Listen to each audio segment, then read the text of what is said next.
12 publishers told her no. Imagine being told that your whole life is a failure. Your marriage is over. You're raising your child alone. You barely have enough money to get by. You're battling depression.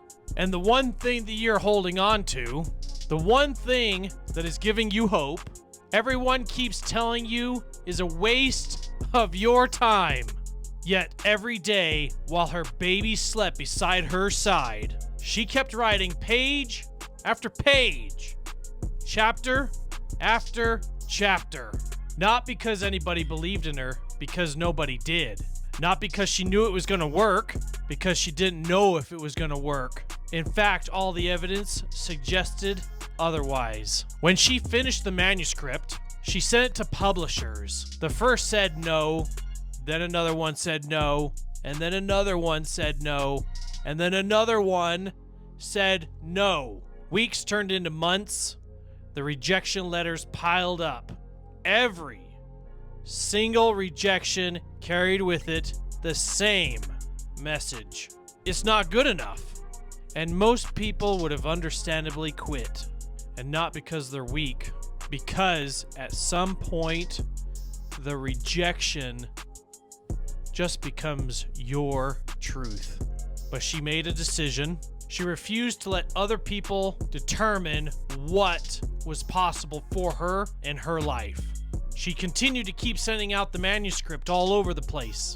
And again, and yet again, they kept telling her no. 12 publishers rejected the manuscript. They told her no, it wasn't good enough. Imagine being rejected 12 times and still continuing. Eventually, one small publisher said, okay, we'll give it a chance. Not because they expected greatness, not because they knew that history was going to be made, just one small opportunity. One small yes. And that manuscript became what we know it as Harry Potter. The woman's name is JK Rowling. And the lesson is simple. The world calls people successful after they win. But what actually creates success is continuing when every single piece of evidence tells you to quit. The difference between failure and greatness is often just one more attempt. So here's my one more attempt. Subscribe, follow, comment, like. I want to share how universal her story is, starting with burnout.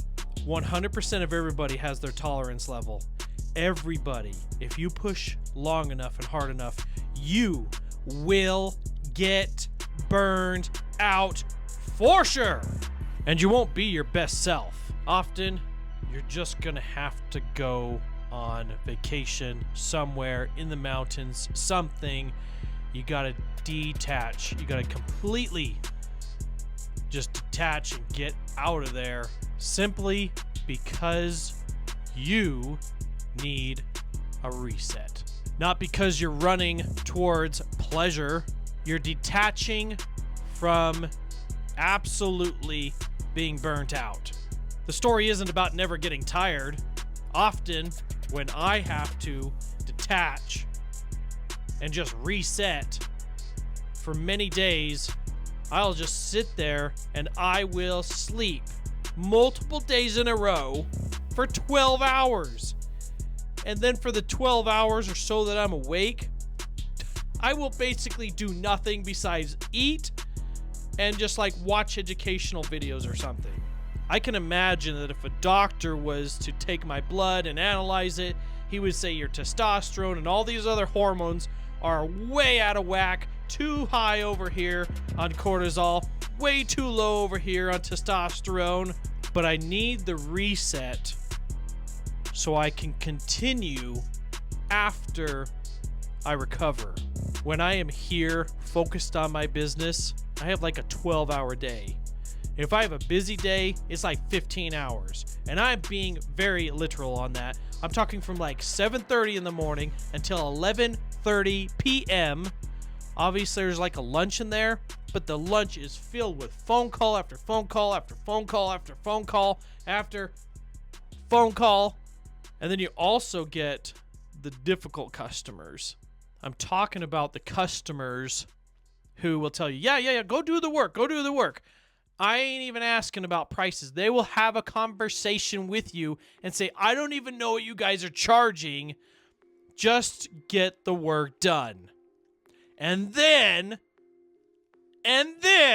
a day later, you're just flabbergasted. You know your prices are good. They were with you the whole time. You didn't take 10 smoking breaks and a coffee break and whatever else. Maybe you took 2 phone calls. And the 2 phone calls, one was about somebody else and one was about them. And then they're like, no, you were on the phone for a half an hour. Let's look at the phone logs. It was for 3 minutes and it was for 3 minutes again. You're not getting a discount because of that. But these people complain such a big storm, but they don't want to show you the evidence. They just want a discount just because. That's the difficult customers I'm talking about. With these situations, depending on what's happening and the details, sometimes you say, nope, there's no discount there. I mean, you got nothing to complain about. But then sometimes you'll give them the discount just as a courtesy, as a peace offering, because you want to be able to have some kind of rapport, continuing work relationship or something with them.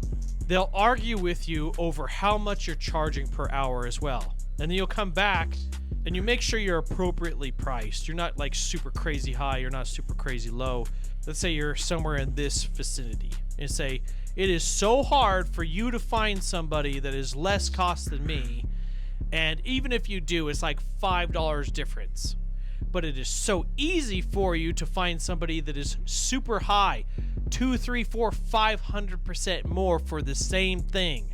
Yet, there's no complaints that you showed up, you got the work done fast, because let's pretend it was a water heater that popped, but they don't want to acknowledge the things that you did right.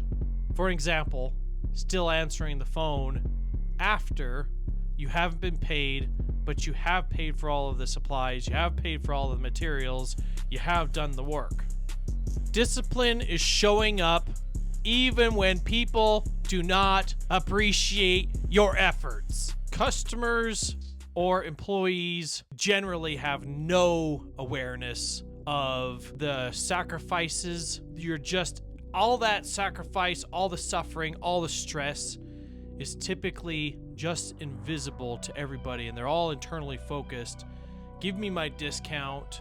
But often within these situations, we still win most of the time. I'd like to share a story with you. I have many of these. The challenges that come in life, they're so universal. It doesn't matter if you're a real estate agent or if you're just doing something in the construction field, even if you just have business partners. The lessons that I have learned, even if it's with a spouse or a family member, they're so universal that I hope I can give the value, and you can use this in 5 different directions and 5 different ways to help your life improve. I want to tell you a story about a guy. We lost him as a customer over $700. We had been working for him for a number of years, and we started doing more and more bigger business deals with each other. And we were doing a real estate deal, and we turned $350,000 into $418 approximately. Maybe it was $413,000. And right after that, I mean, you know, he's flush with cash because we had just cut him the check, and he needed to get a new furnace on his house. So we gave him bids, as we have always done. He knows our work. He knows he's been happy with the quality of work that he's gotten. So we put him in an air conditioner 6 months prior, and his bill on his rental had doubled. And we had seen things like the utilities had increased, but not enough to double the bill from $300 to $600 a month. And so for lots and lots of courtesy, free things, free work, etc., went in there and did a full analysis on his AC. And we showed it was pulling 4 amps. 4 amps. The video was all in 4K, and we started the video by saying, I'm sending you this video so you could be able to, for an example, send it to somebody else so they could be able to review it. And then if they say we've missed something or we need to check this, you have this so you could be able to have it as a reference. The AC was brand new. He had gone from a 10 efficiency to a 16 efficiency. They often call it SEER in our industry. Over investigating the whole situation over a period of a month, the AC worked great. His only complaint was just the price he was paying for the electricity. We were talking to a renter, lived at the apartment complex, and they said, yeah, I know exactly why his bill is doubled, because his AC actually works now. Instead of it being 84 degrees in my apartment, it's now 74 degrees. And when we came back to him, he had been saying throughout the process, I know it's the AC, I know it's the AC. I said, none of the renters are doing anything funky in there, like using extra power for any reason, right? And he says, no, I know. It's the AC. It's the AC. Well, when we found it was only pulling 4 amps. I mean, it's probably pulling less amps than the fridge. So when I had come to him with the analysis and the reports throughout the whole time, we were always in contact, once a week, 3 times a week. We're like, okay, this and this and this and this and this and this with the situation. And when we come back to him and told him the renter says, here's what's going on. I mean, being 8 degrees cooler in the apartment is a big difference. They had actually said back that the AC, instead of it only running for like 4 hours a day, was running for like 16 hours a day. Well, he wouldn't accept anything that we had said, even the 4K videos as far as the full report. I mean, there was a lot of things that we had shown in there, but I just try to give a long story short. What it comes down to is he says, I have a lemon AC.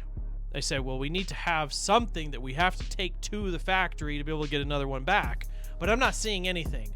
Only 4 amps draw on your amps on the compressor is, it's extremely low. This system sounds great, it looks great, it's brand new. I can find nothing wrong with this. I said, would you like to be able to have me, at my cost, bring in an electrician? And then he says, yeah, we did do that. Then I offered then to bring in a second electrician and a second competitor, heating and air. And he says, no. And he says, the AC's 11, give me a new one. That's it, period. I said, but we don't have anything that we can give him. And so what happens is he's all bent out of shape over the situation. I said, I don't see anything here that's going to fix your situation. Even if they do give us a new AC, I don't see anything other than what we could do is we could move the thermostat back from upstairs in the kitchen to downstairs in the basement. But he refused that option too. So it's just everything's our fault and no recourse to be able to help fix it. So from that day on, he would only go with the cheapest thing ever. And we had gone down that road. We had had those years and so forth where we would be the absolute cheapest bid ever, but the customer's complaints was extremely high as far as the percentage. And then they demanded all of these concessions, all these free things that wasn't included in the bid. In the writing, was not there. But what the point of the story is that the customer's complaints was extremely high.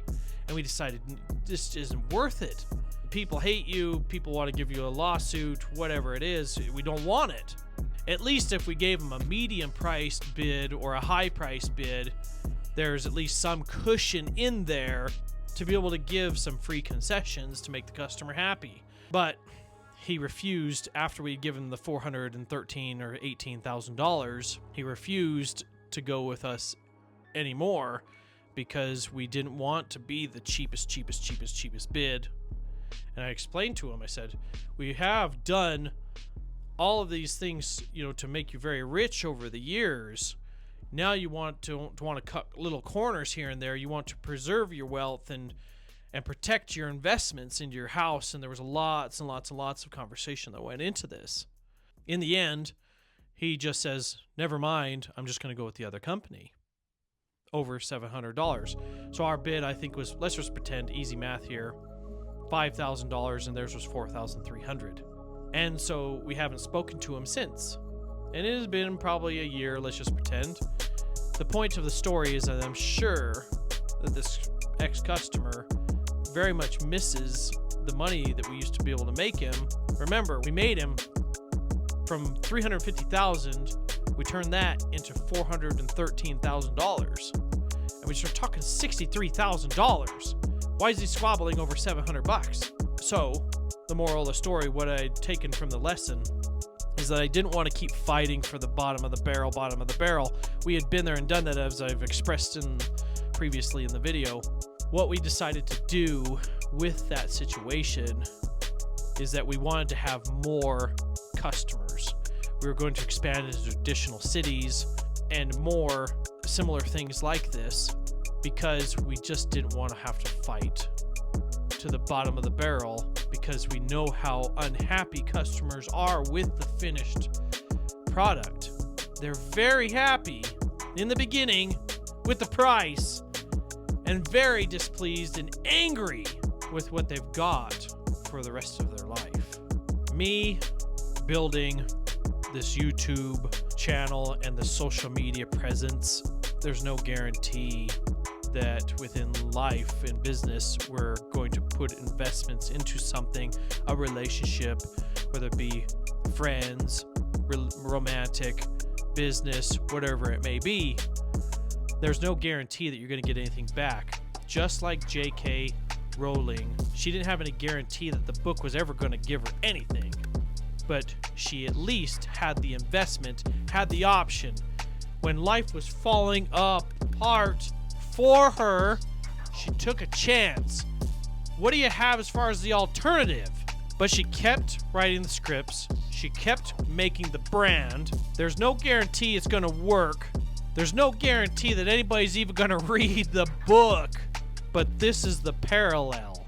I'm sitting here just like JK Rowling is, and I'm investing all this time and the money into my business, into social media, and so forth, hoping that years from now I'll have some positive results. I'm definitely going to get results.